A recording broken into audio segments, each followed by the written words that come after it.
Publico today is not just a local brand. We are a growing international brand that is established and with increasing footprint across nations. Tahun baharu bermula sekarang. Menuju target penuh keyakinan.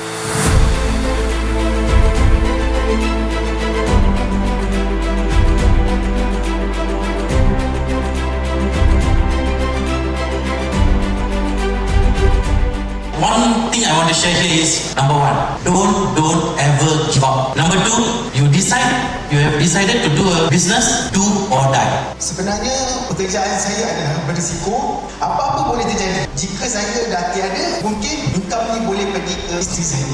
Publico is one that I can see myself turning into a full-time BGBO in the near future.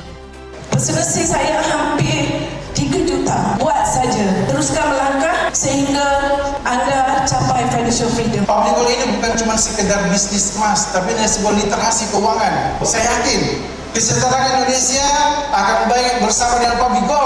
Bisnes Publico dah mengubah hidup kita. Apa next sobat? Sekarang ni kita set new mission ialah mengubah hidup orang lain. Apa yang Datuk cakap, saya percaya. Sebab selama 18 tahun saya dapati apa yang Datuk cakap, apa yang Datuk buat, semuanya untuk kebaikan kita semua. Today is our youngest day in our life. What you deserve in this life. Kalau you betul-betul deep in your mind, ini akan bagi satu motivasi yang besar dalam pergerakan.